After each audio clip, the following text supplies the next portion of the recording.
The internet promised to make us more productive, more employable, and more economically secure. But as AI begins replacing not just tasks, but entire professional roles, including ones that took many years to reach, is technology making job security itself an obsolete concept? That's why Nick Jain joins us today. He's a Harvard-trained former private equity investor and co-founder of Eagle Rock CFO, who builds systems to replace the leadership that used to require a senior executive. He's got a front row seat to a transformation that's rapidly coming for every industry, whether they're ready or not, and he's under no illusions about what that could mean for the rest of us. Welcome to Ruined by the Internet. I'm Gareth King, and today we're asking, has the internet ruined job security?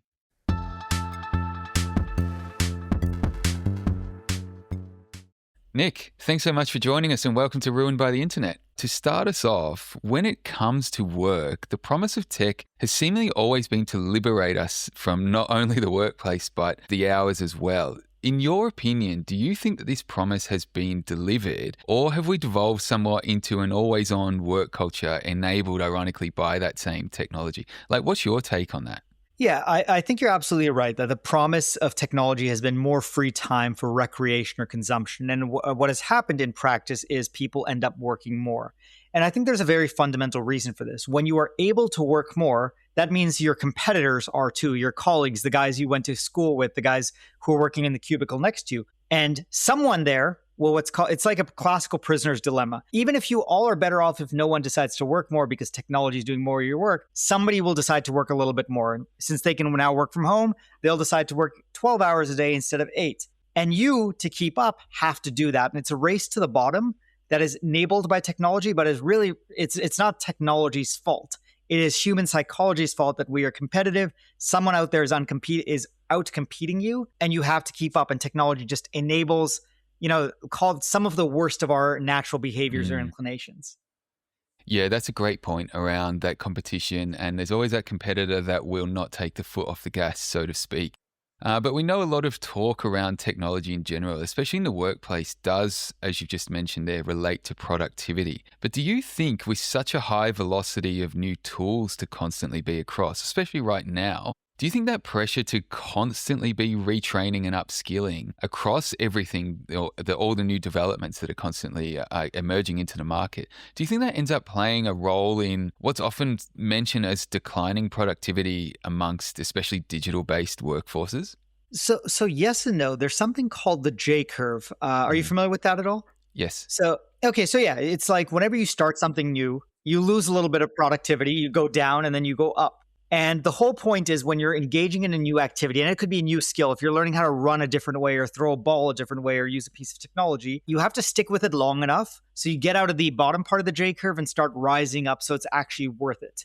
The problem is if you switch technologies or procedures or protocols or companies too often, you're always stuck in that bottom part of the J curve. So it is okay to be switching technologies quickly, but for any given individual or any given organization, you need to understand how long you're going to be spending down in the J curve. Just on that point there around the J curve, we can kind of just get into that from that continuation now, the AI that we know is huge right now. And there's a lot of talk around AI, whether it's skepticism, optimism, fear, bullishness, whatever it is, or a mix of everything. One thing that we often see the most AI forward people claim is how they've 10x'd their output or whatever it is simply by utilizing these tools themselves. Now, on a surface level, what's the argument that 10x boost to what they're delivering in the same amount of time for the same amount of wages, if you're a wage earner, is not just a 90% devaluation of their previous labor?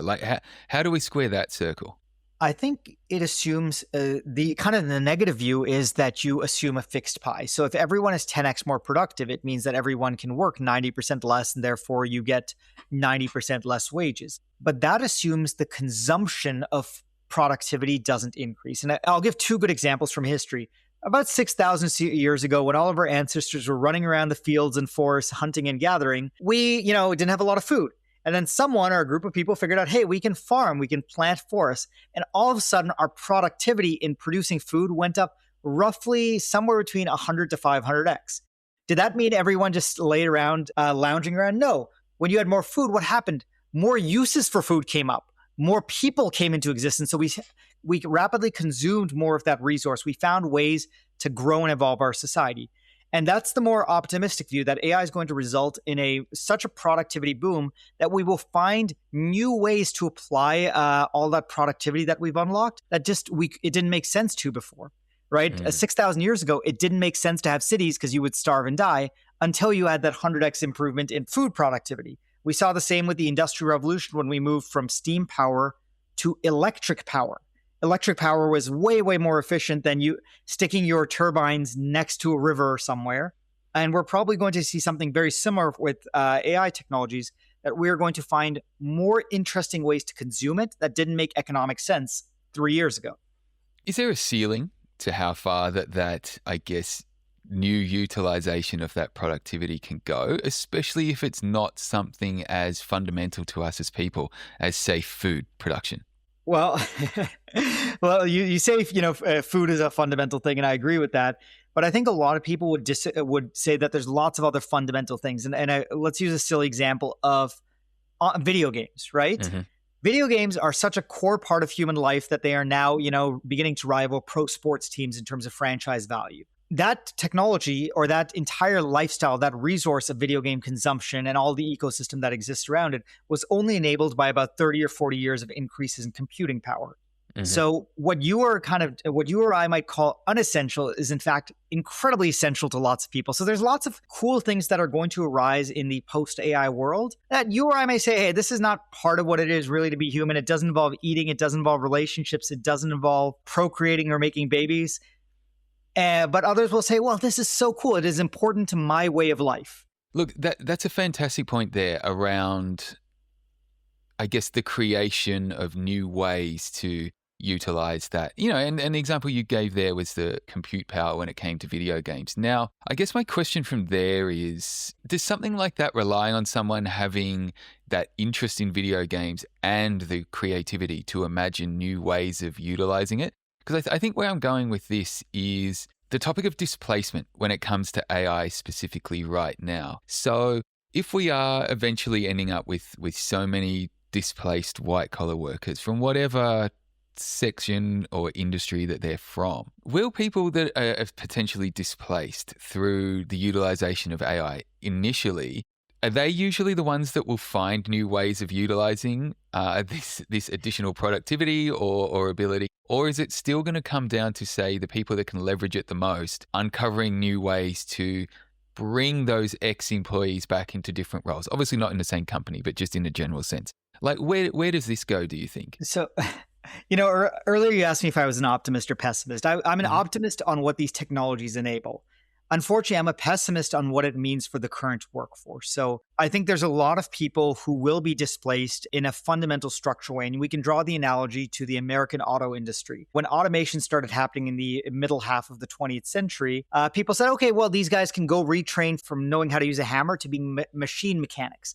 And that's all nice in theory, but in practice, it doesn't happen. And a lot of those people just end up fundamentally displaced. And I can, just very bluntly, I can offer a practical example from what we're doing. So we've built an AI-powered CFO and are out there selling it, right? Are we doing rocket science? No. But can the average person who spent a decade training in finance or in business build what we do? No, it requires a certain amount of aptitude in technology and coding and design that 90% of white-collar workers don't have. Now, of that 90%, maybe a third can actually go learn these skills and reskill themselves, but that still leaves to 60% of displaced workers. The more positive lining is this change is not going to happen over the next year. We're going to see the impacts of this rollout over a decade or 2 decades, not immediately in the next year. Yeah, that's an interesting point that you've raised there around the timeline of it. It's being massively disrupted right now, and it feels like the fear is quite high, and people are starting to realize like, hey, maybe I was a little bit too cynical of this thing. It seems to be progressing a little bit more than I gave it credit for. Is that what's really happening on the ground at the moment? Do you think that people, as you said, should be optimistic of what they'll potentially be able to do in the future? And then how does that lead to that example that you mentioned that you've implemented yourself? Sure. So again, I think that these technologies the good news is they have very thin parts of the J-curve. Almost anybody can pick up some of these AI technologies, not all of them, and be productive instantly. And as a personal example, I suck at all things graphical. Yet Uh-huh. it is very easy for me to pick up Midjourney or Dolly, or I think Google's is Nano Banana too. And within seconds, generate an image that would, I would not just would have taken me hundreds of hours to make before, but I could have never made it that quality. So I think the J curve is actually much thinner for these technologies where it makes sense to adopt them. But there's a big difference between adopting these technologies and building them from scratch. And Uh-huh. I think that's where a lot of people are going to struggle, because you're going to have these people who build these technologies that all of a sudden displace 100 workers or 1,000 workers. And those 1,000 workers are not all capable of building technologies for themselves that find the next new niche. That's a great summary. Not everybody is capable of being an entrepreneur. That's way daunting for so many people. And I think my concern on that point is what happens to those people. Now, I think it was like a decade ago or something that the phrase learn to code kind of entered the lexicon as a suggestion for what would have been traditionally blue collar workers who saw their industries being automated or something else for various reasons. They were told learn to code. Now, obviously 10 years later, people who've studied coding and program, whatever it is, I'm not an expert on that. They're at this wall now where so many of them are like, I use Claude or I use this tool or whatever. I have only written one line of code in X amount of months. I don't do anything. My job's being eradicated. I see it from the inside. Now, these feel like people that can utilize these tools. For someone that might have been told learn to code, may have picked it up, and now they're facing this eradication of their entire career path. And we see people being told learn a trade now. It does feel like we've come full circle. And I think that, yes, the tools, as you've alluded to, are super powerful if you gain the understanding of them. But whether everybody is capable of doing that, I don't know. And I think where I'm going with this is there's a real focus, and we can see it in layoffs that are, being attributed to AI efficiency. 10 people, 10,000 people, whatever. All of it results in that same level of output or desired level of output, but with less people doing it. And that brings me back to what you were saying, a little while ago there, which was that productivity boom. Is that still going to be the aim? Because that theoretically would rely on the same amount of people 10xing their output. Or will people be or businesses be more likely to say, no, that's the level we need. We'll have one person doing it. 9 of those 10 people, sorry, no job for you. What's happening to the masses here? So I think there's a slight difference in terms of whether you look at it at the individual level or at the organizational level. At the individual level, these technologies, even if you are non-technical and you just pick up ChatGPT, you can do, or Gemini, or pick your favorite model, you can all of a sudden do, incredible things, and not just chat things. You can build websites, you can make music, you can make videos, you can code, whatever. At the individual level, it's a definitive yes, this increases your productivity. However, human beings don't do things individually. They do things as in organizations, whether that be churches, schools, companies, governments, etc. And when you think about it at an organization level, an organization has kind of 2 or 3 things going on. Firstly, they have the total productivity coming from the sum of their individual employees. Second is they have what's called a coordination task. If you have 10 people put together, they may be 10 times more productive. But if you put 100 together, they're not going to be 100 times more productive, because now you have to manage all those people that communicate. They have to spend time on Slack and email and just explaining, hey, Gareth, I'm working on this, across the hallway from you. That's called a coordination tax. And the bigger you get, the more you pay. Imagine you're a multinational company. You have to coordinate across languages, time zones, cultures, departments, business lines. And then the third is okay, how many ideas, how many business opportunities are there that we would love to be working on? And it's a conflation of those 3 factors. And I think for some organizations, you're going to find that they just have a great business model. They know what they do. They don't have the next business line. For them, it's just productivity means they can half their workforce or cut their workforce by 80%. And we saw that, for example, at Block, which is Jack Dorsey's firm that laid off 40% or plans to lay off 40% of their workforce due to AI technologies, or due in part to AI technologies. And for them, the implicit statement is, hey, we have no other ways to grow other than doing our core business. And our core business is doing so well, we can just do it with fewer people. There's other organizations where they will be like, okay, this productivity means we can go chase all those other ideas we just didn't have the time or money or resources to do before. So whether that's a layoff in terms of shrinking the organization or keeping the organization static, it really depends on how many incremental business opportunities there are for the organization to expand into. If there's not many, they will shrink their workforce. And I think you're going to see that at a lot of companies, right? If you're a typical manufacturing company, the demand for your products is not driven by, you can't just invent new products for the most part. So it's driven by external macroeconomic forces. And for those, they're going to be chopping more jobs on average than they'll be creating. Now, that may be very different in a software firm or a law firm or professional services firms. Yeah, that's a great point there around the ability to chase new opportunities. Where I'd love for us to go with that now is what companies or what type of businesses would you say are best poised right now to explore new opportunities through this efficiency or productivity gains or whatever it is through these tools? And which ones, from your perspective, are kind of worse positioned? I'll make two categories. I think firms that are not making physical products, I think will on average have more opportunities to pursue than those making physical products. Physical products are really determined by how much physical stuff people need.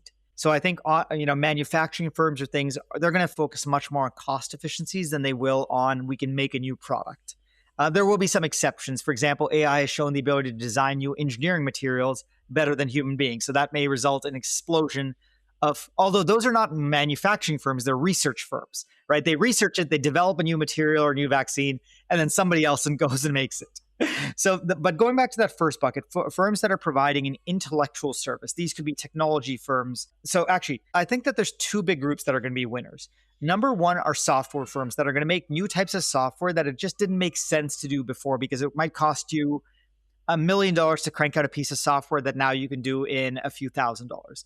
The second is entertainment firms, broadly defined, Hollywood, images, video games, music firms, because the cost of producing the entertainment is going to drop dramatically, meaning that the solo artist can now create a lot of music. Or conversely, a big Hollywood studio that only has $100 million budget sounds like a lot, but the typical Hollywood movie now costs $100 million. So they can make one big movie a year. If their productivity doubles, they may actually, these are creative people for the most part. They would love to go make 10 movies. They just didn't have the budget to do it before.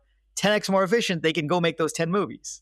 Yeah, look, there's 2 points there that I'd love to get into with you now. The first one was around cost efficiencies. And just while we've just looked at it, that creative industry, 10xing output, whatever it is. Before we get into the cost efficiency thing, let's just focus on the ability to make so much more output, say if you are a Hollywood studio. And it seems that the general perception, largely from what I can see, is they are big, they've got money, they don't need to be using this stuff. So it almost creates a backlash in amongst the audiences. And that is before we get even into, let's say, you're an actor, whoever you are, you're the most famous one, you're commanding, let's say, $80 million for a film. Will they, A, still be able to do that? And then what's the flow-on effect once you can produce a film for so much cheaper? And their likeness is potentially up for grabs now. If we do have these studios producing, 100 films for the cost of one previous film, does that just flood everything with so much stuff that it's almost overwhelming for people? Where do you think that Hollywood example or that related industries plays out before we get into just the focus on cost efficiencies? Hollywood's a great example because we're thinking about Hollywood the way it is today, where you have actors who, command giant salaries, actors or actresses. But if you roll back the clock on Hollywood, specifically American Hollywood, go back about 100 years, actors were not they were famous, but they were not rich. Because what happened was they were developed like products by a studio, where a studio would hire a young actor, begin promoting him or her, but then they would basically be locked into 10 or 20-year contracts with that one studio. So they could not just go work for another studio. So what that meant was, who owned the actor? The actor was basically an asset or an owner, not a free agent of Hollywood. They couldn't just go negotiate with the studio next door and say, Warner Brothers is not paying me enough for this movie. How about you pay me something, a bigger number for that movie? Now, what happened somewhere in I think, don't quote me on this, but I think it's somewhere in the 60s or 70s, there was a specific event, but basically actors became free agents. They were able to pick whatever movie they want. They had their own independent representation. At that point, they became their own products, and the studios were their customers. In today's world, sticking with actors, you're right. We're going through a legal thing about who owns the actor's likeness and voice and stuff. Let's imagine that lands in the actor's favor, that they are still their own asset or their own brand. That's great for them. They'll continue to monetize it. But what I think you're going to discover is a lot of Hollywood studios are going to make up celebrities from scratch. So rather than having it look like Brad Pitt or look like Gareth King, it's just going to be a made up human being that they can have in multiple movies, a persona. And a fun example of this that you see from, again, going back to video game culture is the Master Sergeant from Halo, which, by the way, I've never played. But it's a franchise, right? A guy in a mask wearing a certain uniform costume, or Doom guy from a game that I played 30 years ago. These are franchises where, there's not an actor, there's not a person behind the mask, or even if there's a person behind the mask, it's just a made up character. And yet some company owns the intellectual property behind this name and likeness, not a human being, because it wasn't based on a human being. I saw an article about there was the first successful fake influencer. Yes, I was going to bring this up in a minute. I'm glad that you have. It's an interesting case. So I didn't double click too much into it because, but it's not surprising that there's an influencer out there who just doesn't exist and is able to sell whatever products it is selling, and it works. Yeah, and that it's just on that case there. It is so interesting because it does seem like the majority of people are really not that bothered. Do you know what I mean? Like, they're not thinking about it as this is not a real person. They're just taking it as the communication tool that it is. So it will be very interesting to see how that all plays out. But I'd love to get back onto the point around cost efficiencies that you mentioned a few minutes ago. Now, one of the debates that I've seen quite a lot is around this notion of AI washing, which, a lot of people are saying that this rush to appear at the cutting edge and implementing AI due to a struggling business model is essentially just AI washing huge amounts of redundancies, or even offshoring or outsourcing work remotely, all being framed as optimization via AI. Now, two things there. If it's not being delivered by AI now, are they just offshoring and outsourcing it to, say, a country where the work can be produced for 15% of the local value? Can you define AI washing? Just because I actually have not heard that term before. Oh, yeah, okay. Sorry. So AI washing would be saying, hey, we need to lay off 20% of our workforce because we're going to be implementing various AI tools. But the theory or the cynicism behind a claim like that is that the AI is not actually sophisticated or doesn't perform well enough to actually replace those people.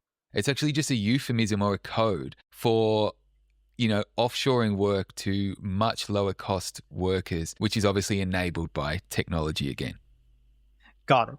So I guess I have three responses to that. Mm-hmm. Number one is, does it really matter? If you're the worker who's laid off, do you really care if it's because some, AI is doing your work, or someone in a different country is doing the work, or, if China's changed macroeconomic trade policy, it ultimately doesn't matter. You lost your job.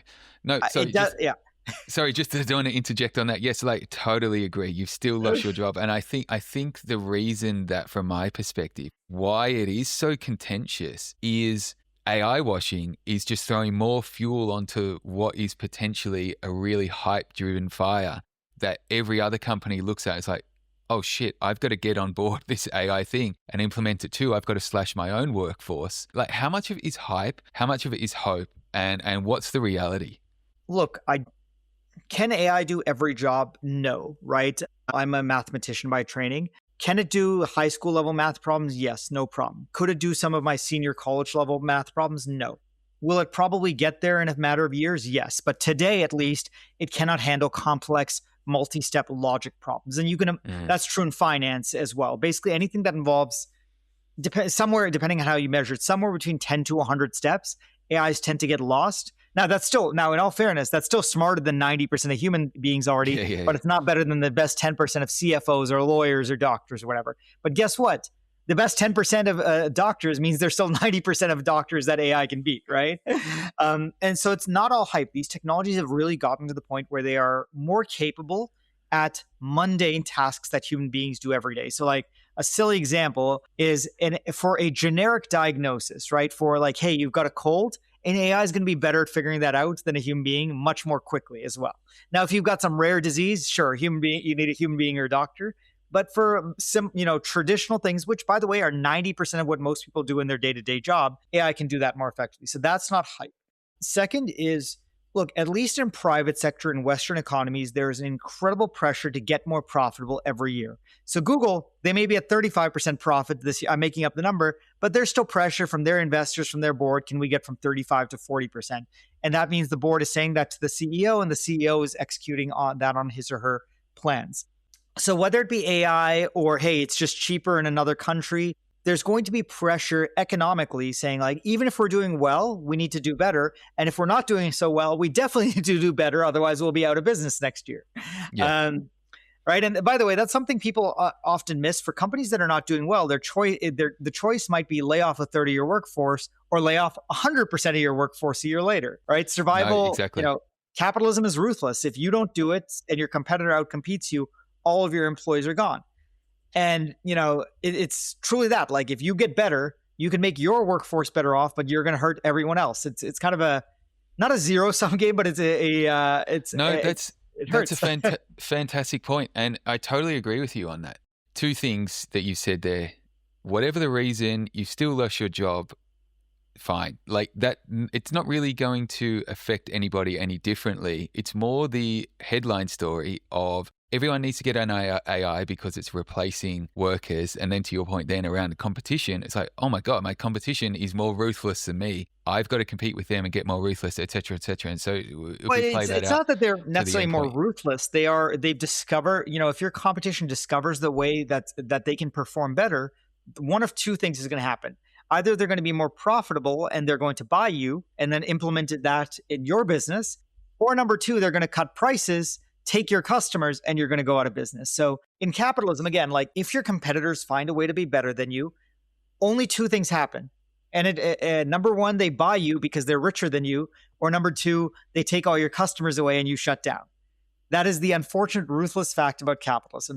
And that is true regardless of whether you're talking about AI technologies or other technologies. yes, absolutely. Now, obviously, if you got to compete, you got to do what you got to do. As you said, capitalism is ruthless. Business is going to business. That's just the way it is, Yeah. unfortunately. But when you mentioned there around, potentially if someone utilizes these tools, because a lot of the cost of many goods or services has got the cost of effort and labor baked into it. If we are reducing so much of that cost of effort and labor out of the production price, does that lead us into price deflation? Or do you think that people will be able to maintain their historical, effort and labor inclusive prices, even though they're very clearly using these new tools, which remove so much of that? So there's a good answer to that one, which is, look, if you are in a monopoly where you're the only one selling your product, then you can maintain those higher margins and you've captured all that productivity.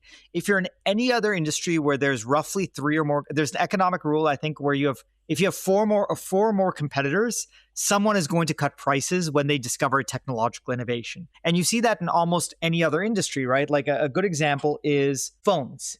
Right? Yes, Apple is still out there selling an extremely expensive phone, but for everyone else, right, there's been a ruthless price competition. So the phone that you're getting is incredibly, incredibly valuable relative to what they could sell it for.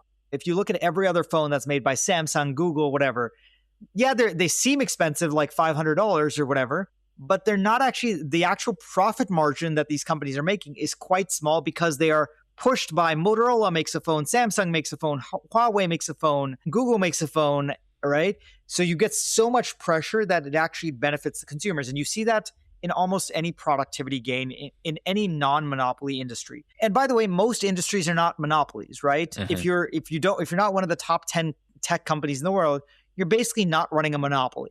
You have to be price competitive. Boeing and Airbus, they're in an industry where there's only two companies in the world, and they still have to compete pretty ruthlessly against each other. Notice none of them are making $1 billion of profit a year, right?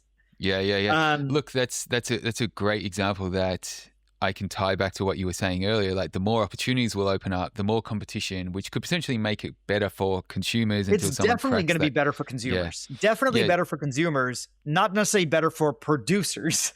But where does that leave us? When you say producers, is I guess the second order effect of that less workers? You know what I mean? Like, there'll be obviously a huge drive to cost optimize as far as possible on something like that.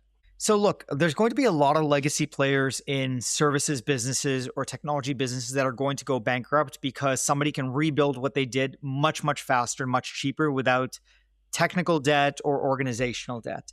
And those organizations are just going to, go away entirely because they're going to be outcompeted.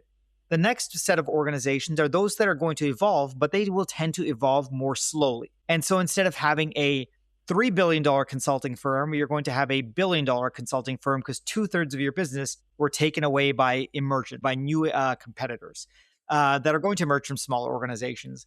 The net of this still, and this is where I'm a little bit more pessimistic, is in an era where AI can be reasonably intelligent. And I don't mean generalized artificial intelligence, but rather where it can do work that historically required a human brain and decision-making and judgment to do. I think a lot of those jobs are going to be permanently gone. And because AI is a generalist, I'm not sure a lot of those displaced workers will find work in the new world. And again, I'm not saying this I'm saying this quite negatively. I think we're headed towards very much, maybe not a dystopian society, but the only way that we will function is with some form of universal basic income. Whether or not we politically achieve that Yes. is a separate issue.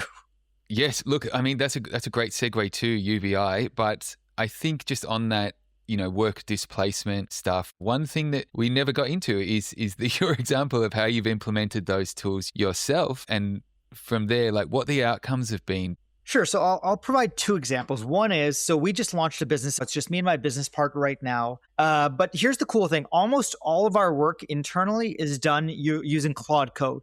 So our emails, our marketing, our blogs, our website coding, the analyses we do for our client, and it is all done in Claude Code.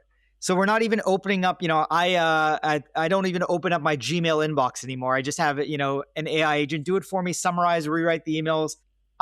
Sometimes I look at them, sometimes I don't, and just hit send. So that's internal productivity. But then let's talk about for a second about what my external product is. So what we built was an AI CFO. And our entire hypothesis was, look, if you're a $1 billion company, you can hire a really smart CFO to help make your business better. But that person costs $1 million a year. The average business can't afford $1 million a year. What if you're a $5 million a year business or a $10 million a year business? You'd love to have somebody that smart being your CFO, but you can't afford him or her. So our idea was, there's all these people who would love to have CFOs, but they can't afford to have a world-class CFO.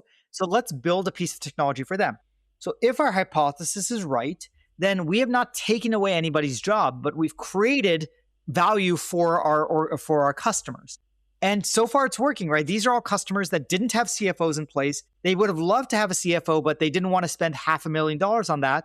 Now we're giving them a piece of technology that costs $40,000 or $50,000 a year. Good, it's good for us, but really it's great for them because now that piece of technology is helping them make, I think for the average client, they paid us $10,000, I think, over the last 2 months each. And on average, they made about $2 million.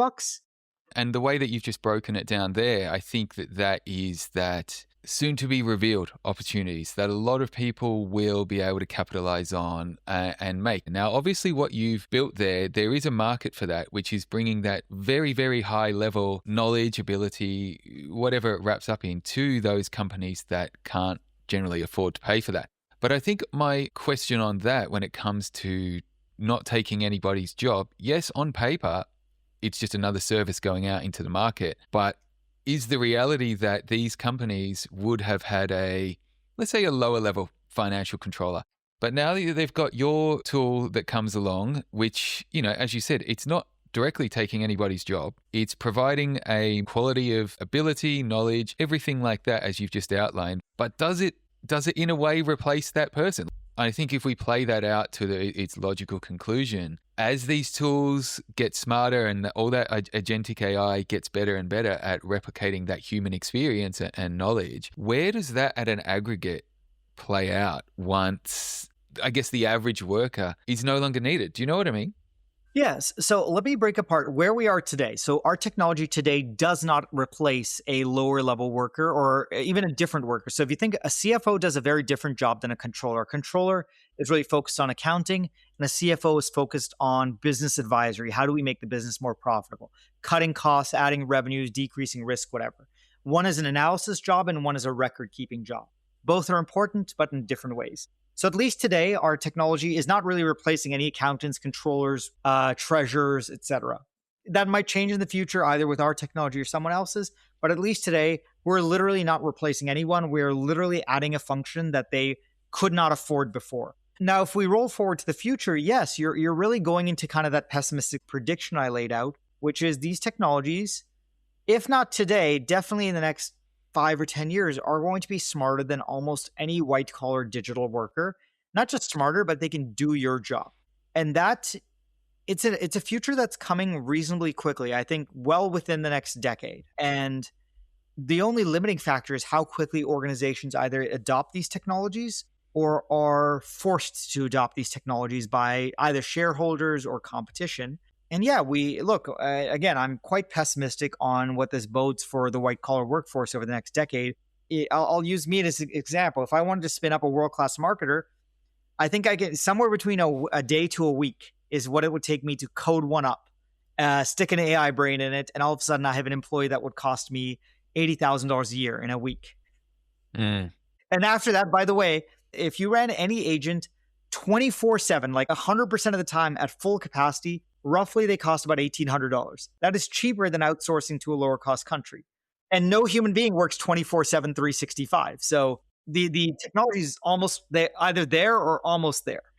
Yeah, look, and that's a great point there. That if we, and again, me just as a layperson, I'm trying to play that to its logical conclusion, where it just becomes such a no-brainer that why would you have humans working when you can be doing this? And then it makes me think where we started back off with the promise of that leisure time, not just much, much more productivity slammed into the same amount or even more work. But one thing I've just remembered we didn't get into, I'd love to hear your thoughts on if we do get to that point where I guess the 24/7 nature, the very, very low cost of these agents displaces almost all white collar workers, as you mentioned. Regardless of whether we do get that leisure time back to indulge in our passions like a lot of people imagine we will be able to, or we end up in some kind of dystopian hellhole, the topic of UBI.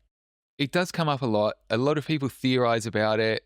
Me personally, I'm fairly cynical that it would ever actually come to fruition without some gigantic political shift.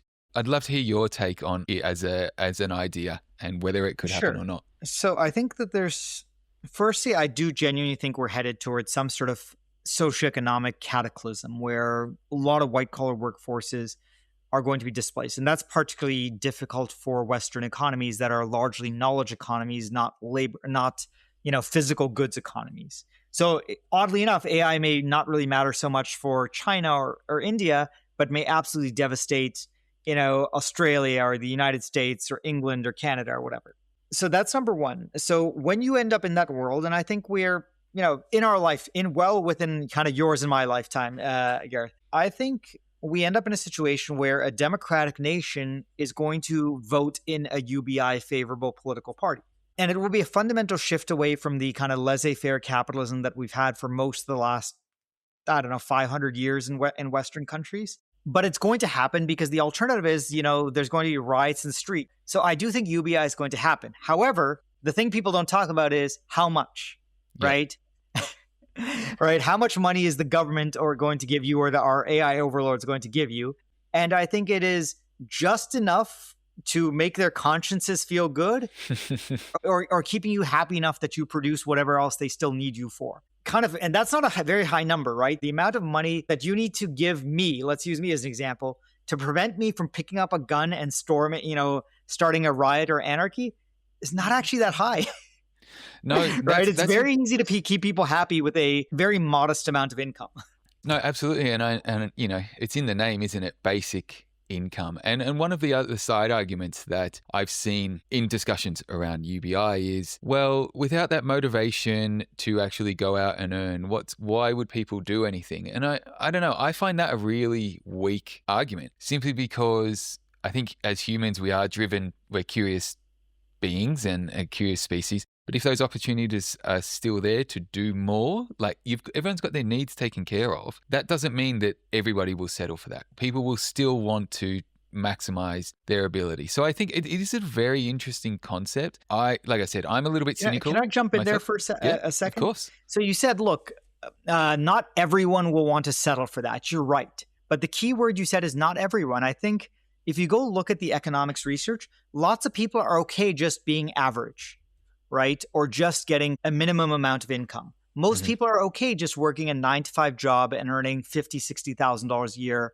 and not wanting to go for that $100,000 job or that $1 million job. So even in a UBI world, I think you are right that some people will try and achieve more. But I think you'd be perhaps negatively surprised at how many people are just going to be, this is good enough, I will live and not die. No, I agree with you. I think a lot of people will take that approach to it and, utilize that leisure time. I just think that the argument around, well, why would anybody do anything more? I think it doesn't take that's a into terrible account argument. Yeah, that's a terrible argument. Some people are just creative and driven, right? Totally. Yeah. It'll be interesting whether it actually happens or not through, like you said, the AI overlords being taxed for each displaced worker to pay for things like that. Yeah, so I guess we'll all be keeping quite a close eye on that one. But you mentioned before that 10-year timeline. Is that your estimate of it, or do you think it could be less? Do you think it could be longer?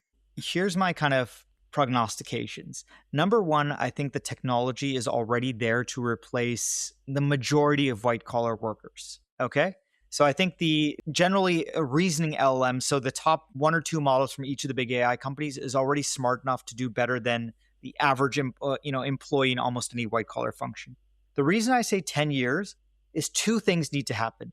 Number one, organizations need to either agree to adopt these technologies or be driven out of business or outcompeted by people who do. And number 2, even though the LLM is smarter, you still have to train it on doing a specific job. And I don't mean training in the AI sense, but rather think of an LLM as an AI as a generally smart human being. You have to tell them, hey, this is your job, go do this. Just like you have a week or month-long onboarding with an employee. So you imagine you're a large company, you have 100,000 employees that do 1,000 different jobs. You will then have to teach the AI or onboard the AI to do those 100 different jobs or 1,000 different jobs. Right. So that's why it's going to take 10 years, not because the technology is not smart enough, but because you have to onboard the AI and tell it, hey, go do this job. With that, how do you think the future of jobs plays out from here in a general sense? My 2 cents is that we're going to see a lot more independent founders show up, number one. And number 2, we're going to see a mass displacement of white collar workers over the next decade or so. About a third of which will adapt to the AI native world, and maybe 2/3 of which are going to really struggle in the new world that we're entering. I'm not saying that is a good thing. I'm just saying genie's out of the bottle, and I think that's the way we're headed. Well, Nick, you've definitely given us a lot of very interesting and some frankly quite daunting stuff to think about. Just to finish up then, what's a belief or concern that you have about technology right now that you wish was getting more attention? So I think everyone's talking about AI in terms of how smart it's getting, whatever the next new model is, whatever the next new app is. The thing I think people are not concentrating enough on is the cost of AI. And what's really, really dramatic is that the cost of AI or the cost of AI tokens is dropping by, depending on how you measure it, somewhere between 70 to 95% a year. Nick, thank you so much for joining us today. What have you got coming up and where can people follow what you're up to? For people who want to get in touch with me, I think the best way is to go to our company website, eaglerockcfo.com. There you have our email, our LinkedIn's, as well as the opportunity to try our technology totally for free. Again, eaglerockcfo.com. Thank you so much. For more info on what we've discussed today, check out the show notes. If you enjoyed this one, you can subscribe to Ruined by the Internet on your favorite podcast app and help spread the word by sharing this episode or leaving a review. I'm Gareth King. See you next time.